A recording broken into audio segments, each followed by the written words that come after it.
Hello and welcome to episode 20 of West is the Best. My name is Andrew Bell, your host as always. Thanks for watching. Stay tuned.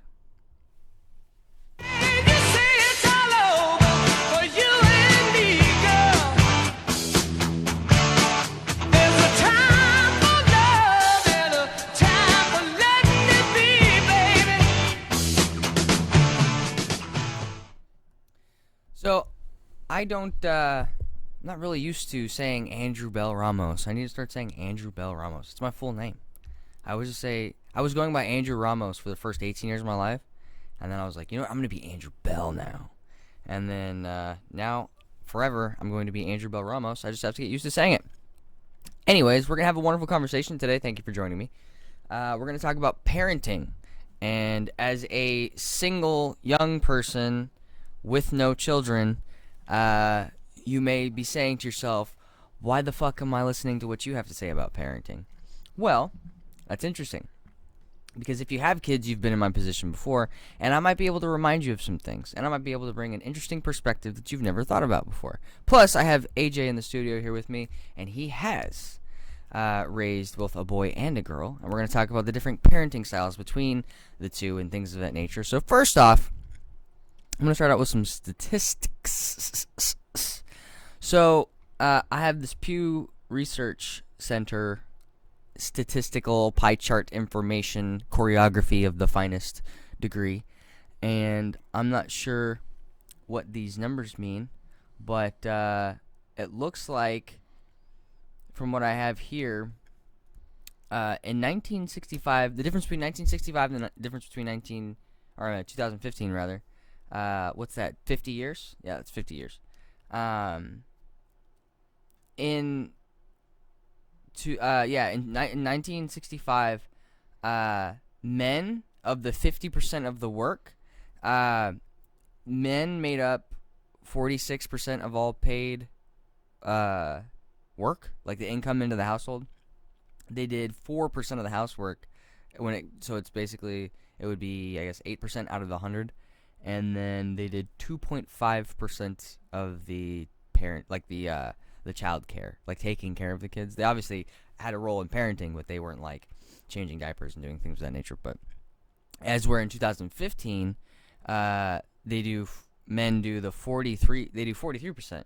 So it's what, 6% less paid work.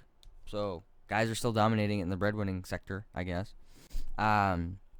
Which is refreshing for me to see, because I was always like freaking out about different things like that. And now it's 9% in the housework, and then 7% in childcare. And with women, the difference you would figure would be astronomical, with women making more money, but it's not actually the case. They went from 9% to 25%, which is interesting. And I may be I read all the statistic completely wrong.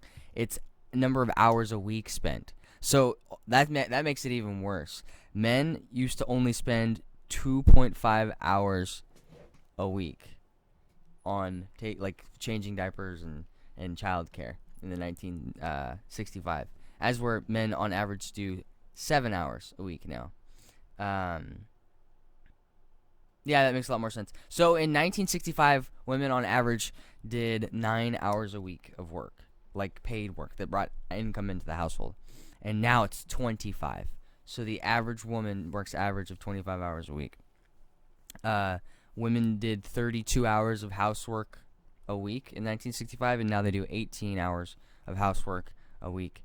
And where moms in the 1965 did 10 hours of childcare a week, they did 15 now.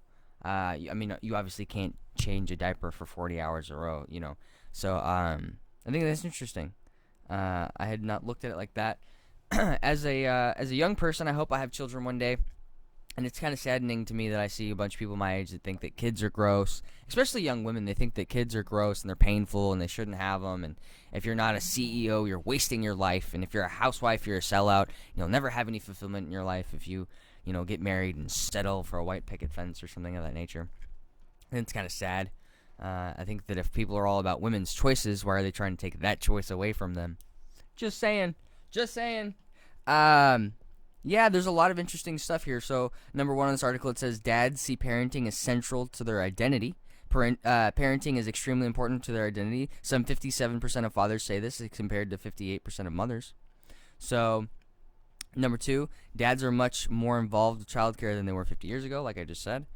While fathers are spending more time with their children, many feel they're still not doing enough. So, I don't know. Just go make money and then, like, have her figure it out. Well, I think the reason for that is simple. I understand what they mean, where a man's identity can feel that way. You feel like women have that nurturing thing, guys have that thing too. Well, not as much, The though. only difference is the last part where you said they weren't as happy, right? Something like that. They don't get. They don't. Well, they see don't it as get part the- of their they don't- identity. They don't get the thank yous as much. Nobody really gives a crap about dad. He's supposed to do these things. He's supposed to go out and work. He's supposed to have thick skin. You remember that TV He's- show? He's allowed to get his feelings hurt. You can't do that to mommy though. No. Never, never, No. never, Dad will never kill do that you. to mommy. Because moms are special, women are special, and feminism is wrong. Women aren't just dudes. They're not dudes with tits. They're special. Sorry. You remember that TV show Married with Children, where they Loved treated Al Bundy like fucking dog Loved shit? it. He worked his ass off to provide for his wife and kids, and they all fucking drained him of money, and they treated him like He shit. was miserable all the time. Yeah, and then what a wonderful example for men to see. Like, oh, this is what I have to look forward to. So fuck it, I'm not even gonna waste my time. I'm just gonna use women and like do a bunch of one night stands and be an asshole. Like, Ladies do that too, though. Like they've changed now. They've gone into the careers and they've given up. Like you said, they've given up on the family life. A lot of them, they want to go and do the business, and that's all great and stuff. But yeah, I don't know. This says here that work-family balance is a challenge for many working fathers. So, percentage of saying that it's very somewhat difficult to balance responsibilities of work and family. Dads, 52%. Women, 60%. Because I can't imagine how difficult and stressful it would be being told by society, okay, you're a woman. Not only do you have to work 80 hours a week, you have to have children, and you have to be a good mother, and you have to have social time for your friends. It's like, dude, there's not enough time. No one has that much time. yeah, I can imagine that if you're a career lady, then those things, especially in this environment that we live in, you don't have. If a lady doesn't have kids and she's a career woman, that gets pushed so far down until she either gets pregnant or she falls in love, and then it becomes a priority. But until then, it's the social environment, it's the career game, it's I don't know. I'd like to be romantic about the idea of having it all, but like I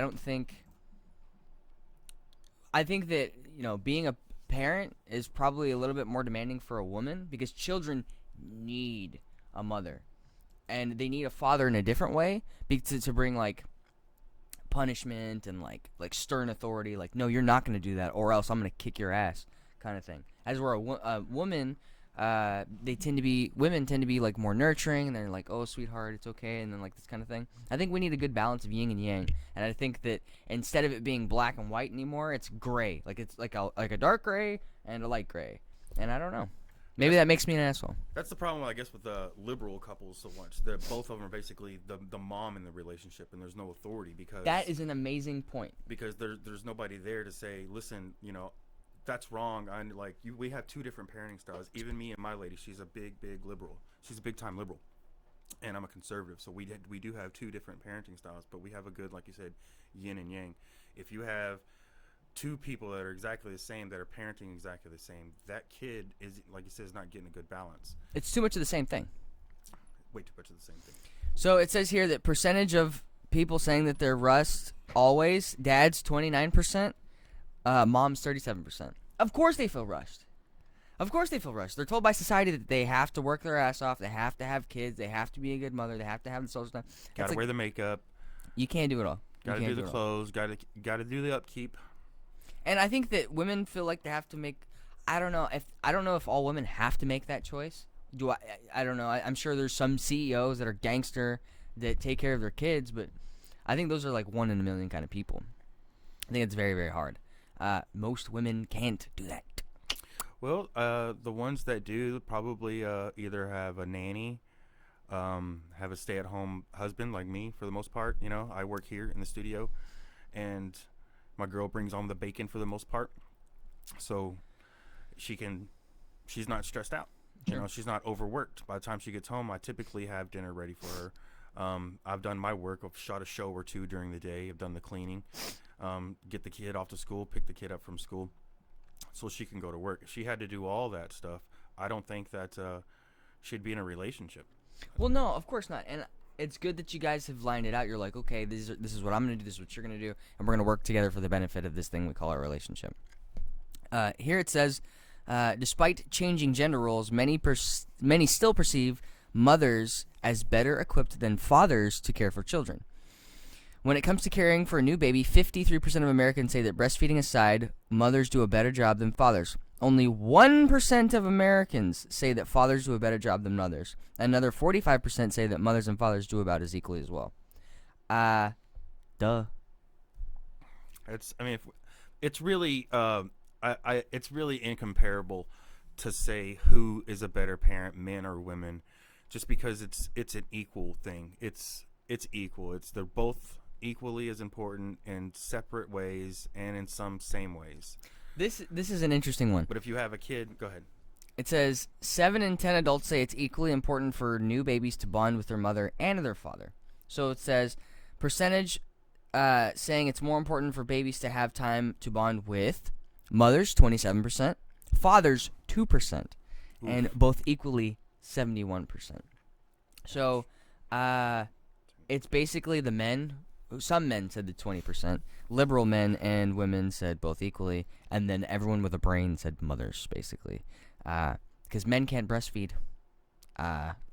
Maybe. That's not true. Yes, it is. That's not true. Men can't breastfeed. They can't? No.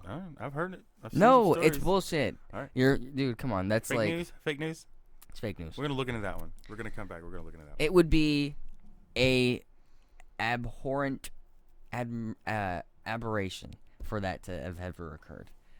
Maybe there's some kind of weird defect, like if you have you're like conjoined or something, like the rarity of the minute percentage. Sure, it probably happened 3 times in the hundreds of millions of years the world's been around. You got me.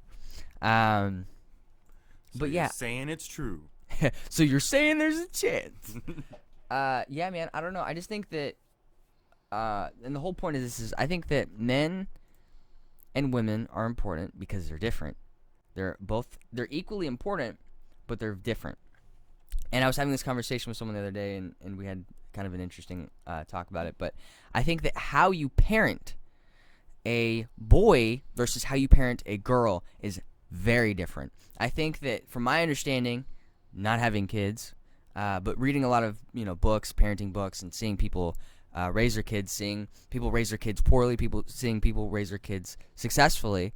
I think the difference is if you teach a girl from a young age that she's a girl and teach a boy from a young age he's a boy, they won't grow up confused, and they tend to be better off because they don't have to worry about, who am I? What am I doing in this world? It's like, no, look, you're a little boy.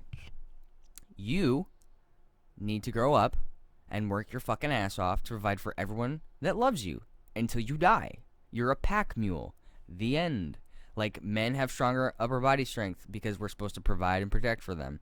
We have a lower pain tolerance, but we're designed to work. We're designed for manual labor. Women are designed to nurture children. And this 3rd grade biology teacher would yawn. This is common sense. Yet everyone, when you go, yeah, I don't know, I think that women are better to take care of kids, and maybe if they spent more time at the home, creating a great environment for their kids to grow up in, it's just like, what? Did you just say that? It's like, yeah, I guess I understand biology better than you, but it doesn't mean that it can't be another way. Like AJ was saying, I think the dice roll one way, but it doesn't mean you can't flip them over and decide what works best for you and your dynamic of your relationship with the person that you love. But AJ, you've raised a boy and you've raised a girl. What are some differences between how you raised a boy and how you raised a girl? Well, all right, my daughter's 18 now. She's starting her first year of college. My son is 10. He's in the 5th grade. I definitely tried a lot harder for my daughter's attention. Way harder to make her happier, to get her attention. With my son, plus I don't want to say my daughter was a handful, but as a lady, young lady, she was very Do you hard think to please. Hard to please. Do you think boys and girls need varying amounts of attention? Because I do. I definitely like Girls my need a daughter lot. needed Girls need attention. She girls need needed a lot it, of attention. and it was very demanding. With my son, it's almost like it's inherited. You know what I mean? Like we're best buddies. We tell each other every day. We do almost everything together. And it's so easy with me and him together, that I don't have to try as much for his affection and his attention, just because it's already there. Yeah, because I think With with Taylor, I tried way harder. I think with a boy, he knows you love him, but with a girl, she needs you to tell her that you love her. Yeah. Right? Yeah. You know, you're like your friends. You know, your boys. You hang out with your friends, and you guys know you're cool. You know, but if you don't tell your girlfriend that you love her once a week, she'll start to think something. You know, you don't have to call your buddy once a A week? It's every day, dude. Well, I'm saying if you haven't told her you loved her for a week, Oh yeah, you're in deep that's what shit. I mean. She'll start freaking out. She'll start like sweating, hyperventilating. He doesn't love me. He's seeing somebody else. He's gonna cheat. He's gonna do all this kind of crazy things. But yeah. So I'm not sexist. Pew Research Center is, and so I don't know, man. You have to raise a kid different, whether they're a boy or a girl. I think it's super important. And I think to ignore those facts makes you a bad parent.